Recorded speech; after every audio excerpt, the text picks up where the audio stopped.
Welcome at the Tech Talk of Demcon. Wouter van Soest and Rowan van Wijk are mechanical engineers at Demcon, and they will talk about an electrolyzer for decentralized application. Enjoy the Tech Talk. Wouter, the stage is yours. Thank you, Marleen, for your introduction. Let's start the tech talk on the electrolyzer for decentralized application. In today's presentation, we will first explain you our vision on decentralized electrolysis, then followed by our project goal. Then we will dive a little bit deeper into how electrolysis actually works and show the Demcon demonstrator. Then we will explain two challenges that we've faced and that are dealing with explosive gases and dealing with pressure and leaks in the stack. And finally, it's followed with the conclusion of our project outcome. So what is the use of hydrogen? Hydrogen is used as feedstock or as energy carrier. As feedstock, it's used in, for example, synthetic fuels or in ammonia. And as energy carrier, it can be used either directly as an energy source, in which it's combusted and reformed to heat, or it can be used in a fuel cell to produce electricity again. Or it can be used as a storage of energy, which is kind of similar to a battery. In our project, we focus on green hydrogen. And green hydrogen is made from renewable energy sources together with water to form hydrogen through the electrolysis process. And this process is 100% clean during its production, and it's therefore a sustainable solution. Green hydrogen and decentralized vision. The green hydrogen use, shown in this image here, goes from production, transformation, transportation towards an end use. And in our decentralized vision, we have a slightly different scope than is shown in this image here. We see some additional benefits actually, which are that the renewable energy that is produced does not need to go onto the electricity grid, but can be converted locally. So this would heavily lighten the load on the electricity grid, which is already heavily congested. After its transformation, the hydrogen is stored locally as well, which means that we do not need to transport the hydrogen to other locations. This has as a benefit that we can cut out the transportation cost of hydrogen, but also having this local storage can complement the intermittency of renewables. For example, solar energy is not produced at nighttime, so the stored energy of the hydrogen can be reconverted to an end use later on whenever needed. And lastly, having hydrogen stored locally can provide you with large independence of the energy grid and therefore also of the energy costs.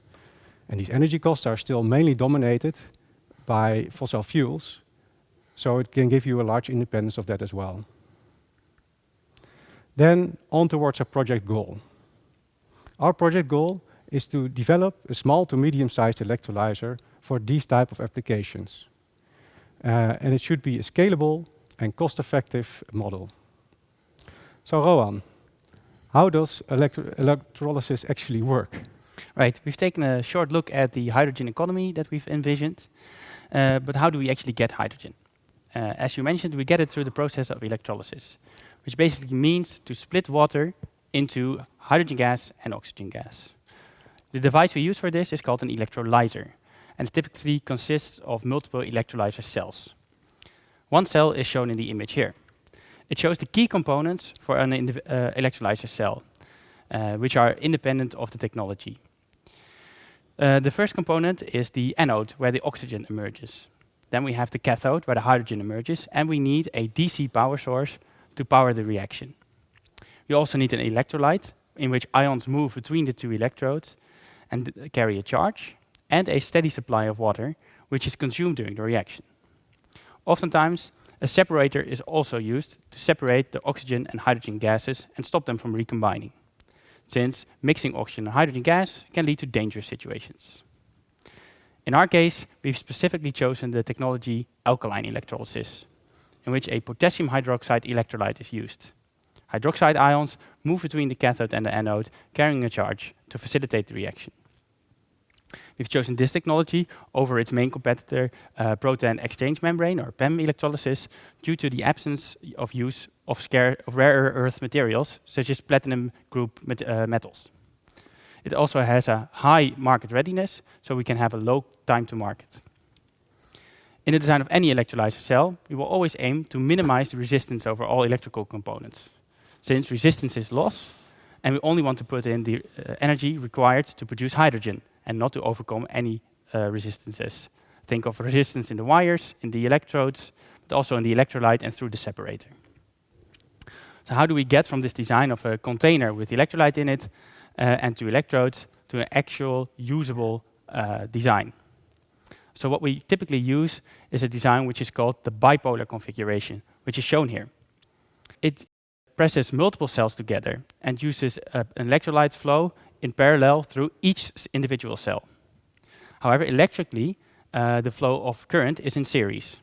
As we see in this image, the black line, looking from the left to the right, functions as the cathode for the first cell, but it also functions as the anode for the second cell. So therefore, this part is bipolar, hence the name. The advantages of this design are that we minimize the electrical resistance of the cells, because we minimize the amount of wires and materials we use, but we also minimize the pressure drop over the stack, since the parallel flow configuration of the electrolyte minimizes the demands on our pump. How do we get from this schematic drawing to an actual design? Well, an actual design would look something like this, where we see the black plates, which are the electrolyzer cells, pressed together by two end plates, and which are connected through multiple tension rods. These tension rods need to press the stack together, because the pressure inside the stack could lead to leakages of gas or liquids to the outward of the stack. We of course want to prevent this. Now we've seen the electrolyzer stack where the reaction occurs, but we actually need more components to facilitate the electrolyzer reaction. All additional components that we need are combined in the balance of plant. The balance of plant roughly consists out of three main categories of components. The first being the electrolyte loop, which is shown here. Electrolyte needs to be circulated through the system. It's pumped through the stack by an electrolyte pump, and as it leaves the stack, it is mixed with the hydrogen and oxygen gas bubbles, which need to be separated in the oxygen and hydrogen separators. It also flows through an electrolyte cooler, which is required since the reaction inside the electrolysis stack is exothermal, meaning that heat is generated and we need to get rid of this heat to prevent the system from being damaged due to excessive temperatures. Finally, we need to extract the gas from the electrolyte, as it leaves the stack as a liquid with bubbles and not as two separated phases. Typically, we use a large tank to do this, which is called a gas-liquid separator or a degasser vessel. This allows the liquid to settle and the bubbles to rise up to the surface of the liquid due to their buoyant nature and leave the vessel at the top. The second part, after we have separated the gas, is the gas treatment part of the balance of plant.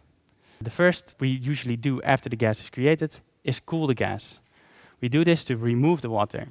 Water is dissolved in the gas, and by cooling it, it will condensate and we can easily separate it from the gas. We also need to have two back pressure regulation present in the system, which allow us to run the system on elevated pressure, the benefits of which will be mentioned by Wouter later. Finally, additional steps are also often present in the balance of plant. An example of this could be a gas rinser, which removes any residual traces of potassium hydroxide, or a deoxo and dehydro steps, which further remove the remaining water in the gas, and remove any oxygen which could cross over from the other side in the hydrogen. These steps are specifically required to reach a purity suitable for use of hydrogen with fuel cells, which require high purity hydrogen. Finally, the last part of our balance of plant are the utilities, which are basically the input for the system. The first, and perhaps most obvious, being a steady supply of water. Since we consume water in the reaction, we need to add it to the system to keep the reaction going. Secondly, we need a DC power source. Typically, we are connected to the AC grid, so we will need a rectifier to convert the AC power to a suitable DC power, specifically suitable for our stack. And finally, in many cases, a fresh electrolyte tank is present. As we continue to operate our electrolyzer, some of the potassium hydroxide might leave the system and our conductivity of the electrolyte might diminish. This has an effect on the efficiency of our stack. So, by having a fresh electrolyte tank, we can replenish the electrolyte and in this way keep the conductivity at the desired level. So Wouter, please explain us what it would look like in real life. Right. So I think the largest part of what you just explained, Rowan, is fitted here on the right side. On the right side, you can see almost the entire electrolyte loop that you just mentioned fitted in an electrolyzer skid. Next up is the liquid supply tanks, with on the left side the water supply, and on the right side the fresh potassium hydroxide that's fed to the system. And in the middle there's a surface tank to receive any liquids in the case of a surface. Then on the left wall there's a nitrogen supplier. The nitrogen supply consists of 2 big bottles and a nitrogen gas panel. Nitrogen is actually used for the back pressure regulators, but also as a safety measure to dilute any dangerous gases to a safe state. And then when we go to the other side of the container, on the wall again, we see 3 gas panels fitted. The top one is for the pressure regulation, and underneath that are 2 nearly identical gas panels to measure the gas quality. Then we see a big electronics cabinet, which houses the power electronics and most of the controls. And it's also fitted with an HMI screen for an operator to control the electrolyzer from. And then on the right wall of the container, there's the supply of the renewable electricity and also the output of the green hydrogen. Now, how does it fit in our decentralized vision? We actually want to make a plug-and-play containerized solution that we can drop anywhere, being it on a farm or at the local gas station to produce hydrogen to later on use in any end use. In this product, we would have a skid, a standardized cartridge, which we can fit up to 10 times in a big container. In this way, by being able to choose from 1 up to 10 cartridges, it would be a one-size-fits-all solution, basically accommodating any power need ranging from 100 kilowatt to that 1 megawatt of power. All right, then on towards the challenges. It's the first challenge that we are dealing with is dealing with the explosive gases, and second, dealing with pressures and leaks in the stack. So Rowan, how did we deal with the explosive gases? Right. When designing an electrolyzer, we always ask ourselves what risks can be identified. In the case of an electrolyzer, the hydrogen produced is the main risk. As we know that hydrogen combined with oxygen is highly flammable. Perhaps the most famous incident with hydrogen unintentionally being set ablaze is the Hindenburg Zeppelin, which is shown here, which burned down. Of course, we want to avoid situations like this. We must realize that oxygen and hydrogen are produced in an ideal ratio for an explosion in our system. Therefore, we must aim to keep the 2 gases strictly separated. We must also assume that our system can never be 100% leak-tight, meaning that some hydrogen could leak into our enclosure. We must also consider this when designing our electrolyzer. Finally, when a system is in an emergency state, rapid depressurization of the system might be required. In this situation, we vent the hydrogen directly to the atmosphere, which contains oxygen. So we cannot avoid mixing hydrogen with oxygen here. We also have to deal with this in our design. But how do you actually get an explosion? Now, as most of you will know, we need 3 ingredients for an explosion. Some kind of fuel, which in our case will be hydrogen, oxygen, which we also produce, and an ignition source. In our design, we always try to eliminate 2 out of 3 components of the explosion triangle. The ignition source being the most obvious one to avoid. Electrical components such as sensors and actuators could act as an ignition source due to the electricity flowing through them. To avoid this, we use ATEX certified components only. ATEX stands for explosive atmosphere, and the components with an ATEX certification are certified to not be able to ignite an explosive mixture. These components can be recognized by the yellow label. The zones we can identify where an ATEX zone might be present are the tubing and vessels, the enclosure, and around the exhausts. So let's take a look at the first zone. We must first ask ourselves when the mixture of oxygen and hydrogen becomes dangerous. This occurs at 4% crossover. This means that when we have a gas mixture, 4% of the oxygen will end up inside the hydrogen. So we have a 96 to 4 ratio of oxygen and hydrogen. It also works the other way around. This is what we call the upper explosive limit and lower explosive limit. We can get crossover through various ways. The first being that the separator, which we discussed in the design of the electrolyzer cell, is not perfect. It will always allow some gas to cross over to the other side. Furthermore, some of the gas will dissolve into the electrolyte, which is circulated, so it can be released on the opposite side of the electrolysis stack. And finally, the design of our gas-liquid separator is crucial. If we make it too small, not all of the bubbles will be removed, and these will be recirculated into the system, meaning that we have oxygen or hydrogen coming free at the wrong side. Perhaps even more dangerous is the crossover due to a defect. For example, should one of the separators break, we have an open connection between the hydrogen and oxygen side, and we can freely mix the two gases. We should try to prevent situations like this.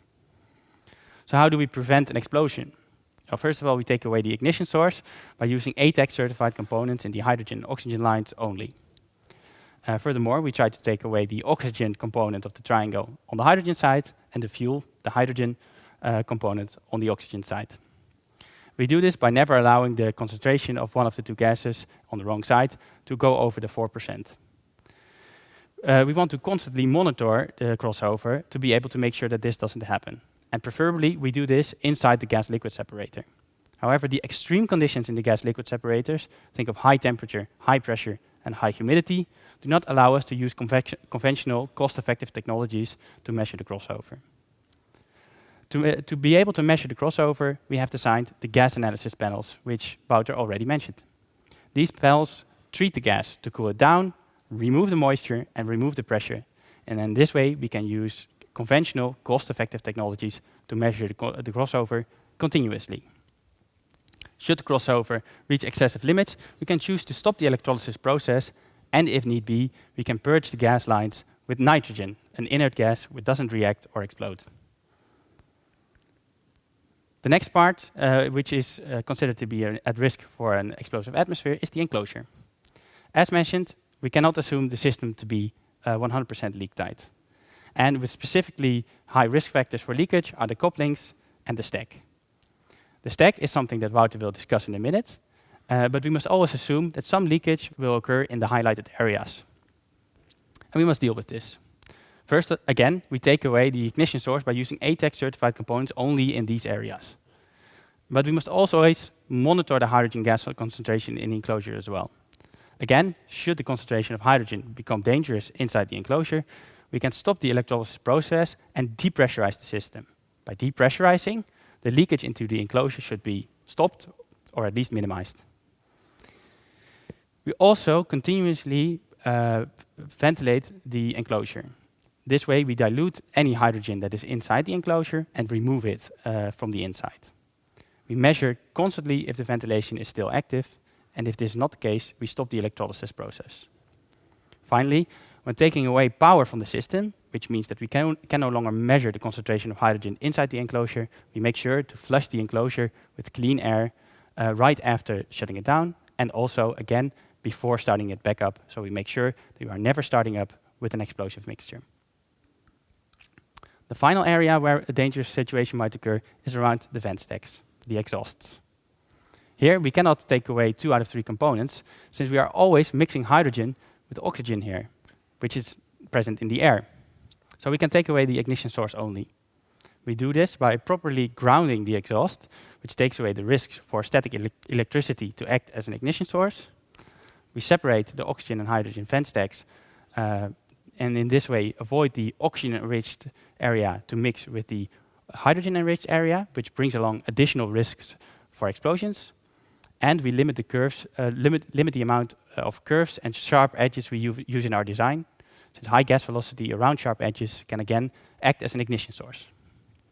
However, we cannot take away 2 out of 3 components from the explosion triangle. So we must design the system to be able to resist an explosion and protect the internals of the system. We also use a miter cut design exhaust. This has 2 reasons. First of all, if there is an explosion, it redirects the jet flame upward, making sure that the personnel on the ground is safe. And it also limits fouling, which is especially relevant for the oxygen side as organic materials, which might enter the vent stack, are easily ignited in an oxygen-enriched atmosphere. So in conclusion, we have designed a safe area in all three identified areas of risk. We take away 2 out of 3 components for an explosion if we can, and if we cannot, we make sure that design can resist an explosion should this occur. In result, there should be no significant safety risks for personnel in or around the electrolyzer enclosure. So on to our next challenge. Right. Our next challenge is dealing with pressures and leaks in the stack. So, as you mentioned earlier, we want to produce under elevated pressure. And this is for 2 main reasons. The first one is that less compression steps are needed to compress the hydrogen towards the storage. That is actually one of the large cost bearers after hydrogen has been produced. And secondly, because the hydrogen, when compressed, is significantly smaller, all of our balance of plant, so the degassing step, for example, can be significantly smaller in size as well. And this fits in very well with the cartridges that I showed you earlier in the decentralized electrolyzer. But what it does do, however, is that we need increased mechanical requirements on the stack to prevent leaks. So a stack, which typically looks rather simple, would be something that is quite complex and heavily fortified. So we have these 2 big end plates and a lot of tension rods to keep all of the gas inside. And still, there's the opportunity for gas to leak outward. We tackled it by adding a pressure mantle and keeping the pressure difference low. So we can still use this rather simple stack, put it inside of a vessel, and by adding counter pressure, the pressure that the stack experiences is only very small.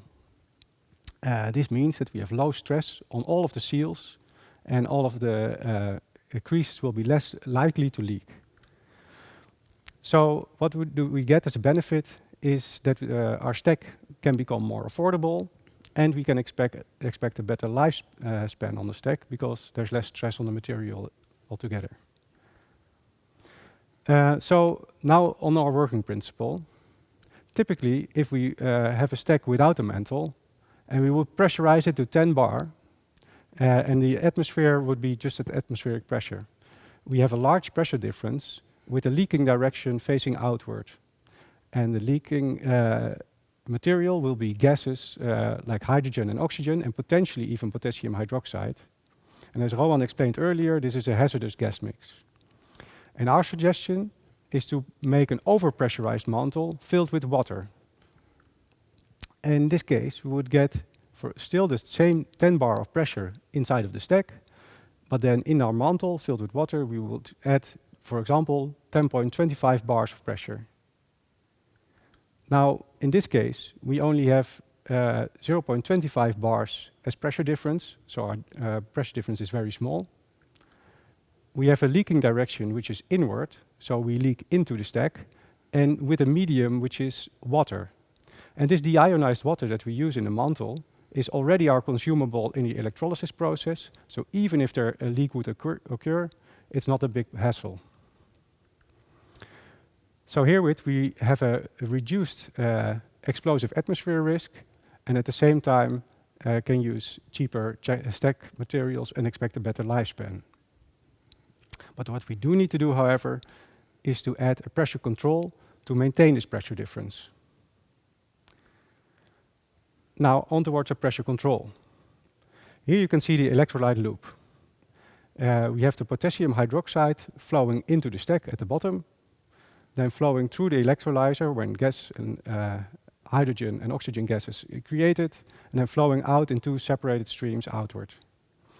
We measure the pressure inside of the stack, but also inside of the mantle, and we dictate that our pressure control should stay within from 0 to plus 25 bars of pressure. Of course, we need to increase the pressure in order to follow the pressure control, and we do this by water injection. So water is injected into the mantle, and we use a nitrogen expansion buffer to accommodate for compression. We also added the automatic gas valve in order to release any air or nitrogen that is still present in the mantle at first startup. Of course, we also need to depressurize when the pressure lowers, so we added a proportional valve at the exit to release any water. Then, the case that Rowan also already mentioned, the emergency release. Of course, when we do an emergency release, the pressure in the electrolyte loop will drop rapidly. Having this rapid decrease of pressure would cause the mantle to put an enormous crushing force on the stack. So if we want to make sure that our stack is protected in all cases and never experience a high pressure difference, we added an additional emergency pressure release, which actually short circuits the mantle pressure towards the electrolyte loop pressure and allows water to flow from the mantle to the electrolyte loop. We do this by adding a check valve, which has a crushing pressure of 0.5 bar to ensure that we do not get a too large drift. So what does it look like in our integrated design? Actually, you can see here the mantle being fitted in the core of the electrolyzer skid, and it houses the stack inside. Then we have the electrolyte loop with at the bottom the feed of fresh electrolyte, and at the top the hydrogen and oxygen enriched electrolyte loops going towards the degassers. Then, for the pressure increase section, we have the automatic gas valve fitted on the top left, and we have the nitrogen expansion buffer fitted on the top right. Then for the water injection, we just have the valve in this part here, but it's fed with a pressurized water line. Then, to have a pressure decrease, we have a proportional valve fitted at the bottom. And for the emergency pressure release, we place the check valve in between the water line and the potassium hydroxide line. So, dealing with pressures and leaks in the stack. By adding the mantle, we've been able to come up with a safer design without any leaks in the testing.